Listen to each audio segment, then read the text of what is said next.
الحمد لله رب العالمين. اللهم صل على سيدنا محمد وعلى آل سيدنا ومولانا محمد. نويت الاعتكاف في هذا المسجد لله تعالى. പരിശുദ്ധമായ ഇഅ്തികാഫിനോടുകൂടി അള്ളാഹുവിൻ്റെ ഭവനത്തിൽ ഒരുമിച്ച് കൂടി ഇരുത്തങ്ങളും ചെയ്യുന്ന അമലുകളൊക്കെ വലിയ സ്വാലിഹായ അമലായി അള്ളാഹു നമ്മളിൽ കബൂൽ ചെയ്യട്ടെ.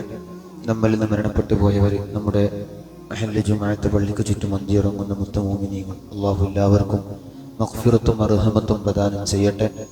നമ്മളിൽ നിന്ന് രോഗം കൊണ്ട് വിഷമം അനുഭവിക്കുന്ന ആളുകൾക്ക് അള്ളാഹു ഖൈറായ ഷിഫായിനെ പ്രദാനം ചെയ്യട്ടെ. പ്രിയപ്പെട്ട മോമിനീങ്ങളെ, പരിശുദ്ധമായ റജബ് മാസമാണ് നമ്മൾ നിലകൊള്ളുന്നത്. റമദാനിൻ്റെ മുന്നെയായി ആ റമദാനിക്ക് നമ്മുടെ ഖൽബിനെ പാകപ്പെടുത്താൻ, അതിനെ ഒന്ന് തയ്യാർ ചെയ്യാൻ അല്ലാഹു സുബ്ഹാനഹു വ തആല നമുക്ക് നൽകിയ പരിശുദ്ധമായ മാസം. അതോടൊപ്പം നമ്മുടെ ജീവിതത്തിൻ്റെ വിവിധ മേഖലകളിൽ നമ്മൾ ഉപയോഗിക്കുന്ന കലണ്ടർ, ബഹുമാനപ്പെട്ട സയ്യിദന റൂഹുല്ലാഹി ഈസ നബി അലൈഹിസ്സലാത്തു വസ്സലാമിൻ്റെ ജന്മവുമായി ബന്ധപ്പെട്ട് നമുക്കിടയിൽ നിലവിലുള്ള കലണ്ടറാണ് നമ്മുടെ ഇംഗ്ലീഷ് മാസം അനുസരിച്ച് അല്ലെങ്കിൽ ക്രിസ്താബ്ദം അനുസരിച്ചിട്ടുള്ള AD കണക്കാക്കിയിട്ടുള്ള നമ്മുടെ ആ ഒരു കലണ്ടറിൽ 2025 കഴിഞ്ഞ് 26 നമ്മൾ കാലെടുത്ത് വെച്ചിരിക്കുക. നമ്മൾ പലപ്പോഴും പറയുന്നത് പോലെ എന്നെയും നിങ്ങളൊക്കെ അല്ലാഹു സുബ്ഹാനഹു തആല ഉമ്മയുടെ വയറ്റിൽ 4 മാസം പ്രായമായപ്പോൾ നമുക്കൊരു ഡേറ്റ് അല്ലാഹു തആല കണക്കാക്കിയിട്ടുണ്ട്. 2030 ഫെബ്രുവരി 4-ാം തീയതി നമ്മൾ മരിക്കുമെന്നുള്ള കണക്ക് അല്ലാഹുവാണ് കണക്കാക്കി വെച്ചിട്ടുണ്ടെങ്കിൽ അല്ലാഹു നമുക്ക് ആഫിയത്തുള്ള ദീർഘായുസ്സ് പ്രദാനം ചെയ്യട്ടെ. ഈ ഒരു വർഷം നമ്മൾ കഴിയുമ്പോൾ ഇനി നമുക്ക് ബാക്കി അത്രയുണ്ട് കണക്ക് കൂട്ടി വയ്ക്കാൻ മതി. 2030 ഇനി 4 വർഷം നമുക്ക് ബാക്കി ഉണ്ടാവും. 2027 കിടക്കുമ്പോൾ പിന്നെ 3 വർഷം ബാക്കി ഉണ്ടാവും എന്ന് പറഞ്ഞ മരണം ഫിക്സ്ഡ് ആണ്. മരണത്തിന്റെ ഡേറ്റ് ഫിക്സ്ഡ് ആണ്. ഇനി അതിലേക്ക് നമ്മളിങ്ങനെ അടുക്കുകയാണ്. പലപ്പോഴും ഒരു പുതിയ വർഷം വരുമ്പോൾ നമ്മൾക്ക് എന്തൊക്കെ സന്തോഷങ്ങളാണ്. ന്യൂ ഇയറിന്റെ പേരിൽ പലതും നടക്കാറുണ്ട്, ഞാൻ അതിലേക്ക് കിടക്കില്ല. പക്ഷേ സയ്യിദുന ഉമർ ഇബ്നുൽ ഖത്താബ് റളിയല്ലാഹു അൻഹു പറഞ്ഞ ഒരു പ്രസക്തമായ വാചകം, ഹസിബു അൻഫുസകും ഖബ്ല അൻ തുഹാസബു. നിങ്ങളൊക്കെ വിചാരണ നടക്കപ്പെടുന്ന ദിവസമുണ്ട്. നമ്മളതൊക്കെ വിശ്വസിക്കുന്ന ആളുകളാണല്ലോ.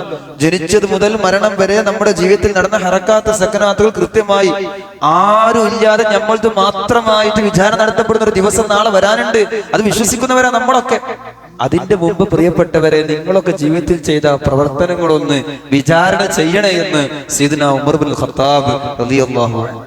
രാവിലെ മുതൽ രാത്രി വരെ നമ്മൾ ജീവിതത്തിന്റെ വിവിധ മേഖലയിലൂടെ സഞ്ചരിച്ച് രാത്രി കിടക്കപ്പായിൽ വന്നിട്ട് ആ കിടക്കയിൽ കിടക്കുമ്പോ ഒന്ന് നെഞ്ചത്ത് കൈവച്ച് ആലോചിക്കണം, മോമിനെ, ഇന്നത്തെ ദിവസത്തിൽ എന്ത് നന്മയാ നമ്മൾ ചെയ്തത്?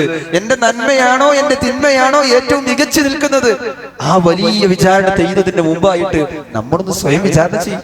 എന്നിട്ട് ആ ദിവസത്തിൽ മാറ്റങ്ങൾ വരുത്തി മറ്റു ദിവസത്തിലേക്ക് കടക്കണം. അതുപോലെയാണ് 2025 വർഷം നമ്മളിൽ നിന്ന് കഴിഞ്ഞ് 2026 വരുമ്പോ കഴിഞ്ഞ വർഷം പോലെ തന്നെയാണ് ഈ വർഷമെങ്കിൽ പ്രിയപ്പെട്ടവർ എന്ത് മാറ്റം നമുക്കുള്ളത്? പോരാ, ചിന്തിക്കണം. പടച്ചോനെ, കഴിഞ്ഞ ഒരു വർഷത്തിൽ എനിക്ക് എന്തെല്ലാം നിഅമത്ത് നീ നൽകി. ചിലപ്പോൾ നമ്മളെ മക്കളെ കല്യാണം കഴിയുന്ന ആ വർഷത്തിലാക്കാറ്, നമുക്ക് നല്ലൊരു വീട് അൽഹംദുലില്ലാഹ് അല്ലാഹു നൽകിയത് ചിലപ്പോൾ ആ വർഷത്തിലാക്കാറ്. ചിലപ്പോൾ ഒരുപാട് അനുഗ്രഹങ്ങൾ നൽകിയിട്ടുണ്ടാവും. നമ്മളൊന്നും ഇങ്ങനെ എണ്ണി നോക്കുക. ചിലപ്പോൾ പരീക്ഷണങ്ങളായിരിക്കും. ഒരു ബുദ്ധിമുട്ട് വന്നത്, അല്ലെങ്കിൽ കുട്ടിക്ക് ഒരു ഹോസ്പിറ്റൽ കേസ് വന്നത്, അല്ലെങ്കിൽ ഭാര്യയ്ക്ക് ഒരു മാറാവ്യാധി വന്നത്, അല്ലെങ്കിൽ വീട് സംബന്ധമായി എന്തോ ഒരു പ്രശ്നം വന്നത്, വലിയൊരു കടക്കണിയിൽ കുടുങ്ങിയത്, അങ്ങനെ ഉണ്ടാവാം. ഇത് രണ്ടും ഒന്ന് തുലനം ചെയ്തിട്ട് അള്ളാഹു എനിക്ക് നൽകിയ നിഅമത്തും അള്ളാഹു എനിക്ക് നൽകിയിട്ടുള്ള പരീക്ഷണം, പടച്ചോനെ ഏതാ കൂടുതലും നോക്കുക. ആ പരീക്ഷണത്തിൽ ക്ഷമിക്കാൻ, ആ അള്ളാഹു നൽകിയിട്ടുള്ള അനുഗ്രഹങ്ങൾക്ക് നന്ദി കാണിക്കാൻ എന്നെ കൊണ്ട് സാധിച്ചോ എന്ന് വിചാരണ നടത്തണം. അതാ ഹാസിബു അൻഫുസകും ഖബ്ല അൻ തുഹാസബു.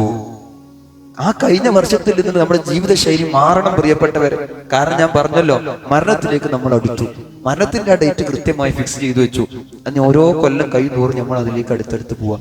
നമുക്ക് 2030 നമ്മള് ഒന്ന് സങ്കല്പിച്ചാൽ ആകെ 4 കൊല്ലം നമുക്ക് ദുനിയാവിൽ ജീവിക്കാനുള്ളൂ. പിന്നെ ഒരു കൊല്ലം കഴിയുമ്പോൾ 2 കൊല്ലം ഉള്ളത് ഇങ്ങനെ കുറഞ്ഞു വരികയാണ്. ആ സമയം വരുന്നതിന് മുമ്പേ പ്രിയപ്പെട്ടവരെ, ഓരോ വർഷവും അള്ളാഹുവിലേക്ക് നമ്മൾ അടുക്കുന്നവരായിട്ട് നമ്മുടെ ജീവിതത്തിൽ മാറ്റങ്ങളുണ്ടോ എന്നോ പരിശോധിക്കുക കൂടി ചെയ്യണം. ഒരു പുതിയ വർഷം നമ്മളിലേക്ക് കടന്നു വരുമ്പോൾ ഞാൻ ദീർഘിപ്പിക്കുന്നില്ല. അള്ളാഹു സുബ്ഹാനഹു വ തആല അവൻ ഇഷ്ടപ്പെട്ട രീതിയിൽ ജീവിക്കാൻ, അവൻ ഇഷ്ടപ്പെട്ട രീതിയിൽ മരിക്കാൻ. അങ്ങനെയാണല്ലോ ഈ ദുനിയാവിൽ ചിലപ്പോൾ നമ്മളൊപ്പം തെറ്റിന് കൂട്ടി നിൽക്കാൻ പല ആൾക്കാരും ഉണ്ടാവും. പക്ഷെ നമ്മൾ ചിന്തിച്ചു നോക്കണം, ജനിച്ചത് നമ്മൾ ഒറ്റക്ക, ആരും നമ്മളെ കൂടെ ഇല്ല. നമ്മളൊപ്പം ചങ്ക് ബ്രോ എന്ന് പറഞ്ഞിട്ട് നടക്കുന്ന നമ്മളൊപ്പമുള്ള ചങ്ങായിമാര് പല തെറ്റ് ചെയ്യുമ്പോഴും നന്മ ചെയ്യുമ്പോഴൊക്കെ നമ്മളൊപ്പം നിൽക്കുന്ന കൂട്ടുകാർ ഒരിക്കലും നമ്മളെ കൂടെ ജനിച്ച ആൾക്കാരല്ല. നമ്മൾ ഒന്നുമില്ലാതെ ഉമ്മാന്റെ വയറ്റിൽ നിന്ന് നമ്മൾ ഒറ്റക്ക് പോകുന്നവരാ. ഇനി മരണവും അങ്ങനെ തന്നെ, നമ്മളെല്ലാരും കൂടി ഒരു ടീമല്ലേ, എല്ലാവരും കൂടി ഒന്നിച്ച് മരിക്കുക, അങ്ങനത്തെ ഒരു സെറ്റപ്പ് ഇല്ലല്ലോ. അള്ളാഹു കണക്കാക്കിയ സമയം അങ്ങനെ ഓരോരുത്തർ പോവാ. നാളെ മഹ്ശറ വരുമ്പോൾ അങ്ങനെ തന്നെ പ്രിയപ്പെട്ടവരെ. അപ്പൊ നമ്മുടെ ഖബറിൽ നമ്മളെ ഉണ്ടാവും. നമ്മൾ ചില തെറ്റിനെ ദുനിയാവിൽ കൂട്ടി നിൽക്കാൻ പലരും ഉണ്ടെങ്കിലും അതൊക്കെ സ്വന്തമായിട്ട് വിചാരണ ചെയ്തു നോക്കുക. അള്ളാഹു നല്ലത് ചിന്തിക്കാൻ നമുക്ക് തൗഫീഖ് ചെയ്യട്ടെ. ഏകാന്തനായി ആ ഖബറിൽ കിടക്കുമ്പോ നല്ല നേരമ്പൊക്കായിട്ട് പടച്ചുറപ്പ് ഇഷ്ടപ്പെട്ട അടിമയായിട്ട് റാളിയായിട്ട് കിടക്കാൻ പ്രിയപ്പെട്ടവരെ നമുക്ക് സാധിക്കണം. അതിനായിരിക്കട്ടെ ഒരു പുതിയ വർഷം. അല്ലാഹു സുബ്ഹാനഹു വ തആല ഈമാനോടെ ജീവിച്ച് ഈമാനോടുകൂടെ മരിക്കാൻ നമുക്കൊക്കെ തൗഫീഖ് പ്രദാനം ചെയ്യട്ടെ. റഹ്മത്തിക യാ റഹ്മാൻ റഹീം. അസ്സലാമു അലൈക്കും വറഹ്മത്തുള്ളാഹി വബറകാതുഹു.